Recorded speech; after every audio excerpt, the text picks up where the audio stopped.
যোৱা নিশা ধুমুহা আহিছিলে।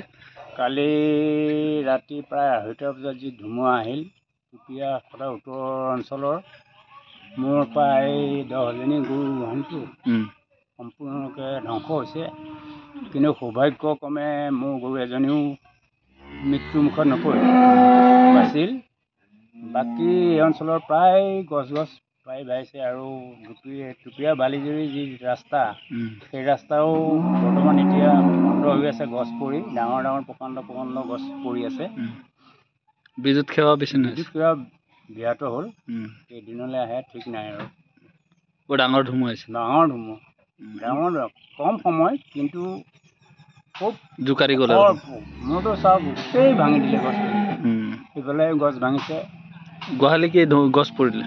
গোহালি গছ ডাঙৰ গছজোপাল গোহালি সিফালে ছাইডত আছিলে। গোটেই গছ গোহালিটোত হেঁচা মাৰি ধৰিলে, কিন্তু তাৰ মাজতে মোৰ গৰুকেইটা বাচিল। গাঁৱৰ মাজভাগত ধুমুহাই ব্যাপক ক্ষতি সাধন কৰিছে। যোৱাকালি ধুমুহাৰ তাণ্ডৱে কেইবাটাও গছ ভাঙি পেলাই মানুহৰ ঘৰতো পৰিছে।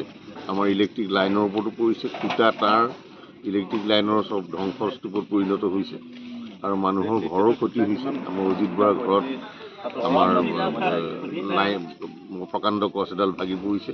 পশুধনৰ মানুহৰ প্ৰথমে প্ৰাণ ৰক্ষা হৈছে। আমাৰ এই চিন্ময়হঁতৰ ঘৰৰ প্ৰকাণ্ড গছ এডাল ৰাস্তাত বাগৰি পৰিছে। গতিকে ব্যাপক ক্ষতিসাধন হৈছে যোৱাকালিৰ ধুমুহাত। আমাৰ এই অঞ্চলত যোৱাকালিৰ ক্ষতি ব্যাপক।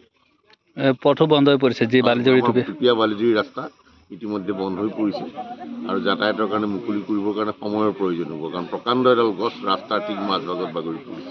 বিদ্যুৎ বিভাগ কি আহ্বান জনাব? বিদ্যুৎ বিভাগক মই অনুৰোধ জনাইছোঁ যাতে তেখেতসকলে যিমান পাৰি সোনকালে আহি পেলাই লাইন মেৰামতি কৰি ৰাইজক সকাহ দিয়া যেন ব্যৱস্থা কৰে। গোটেই উত্তৰ অঞ্চলতেই ধুমুহাই তাণ্ডৱৰ সৃষ্টি কৰিছে।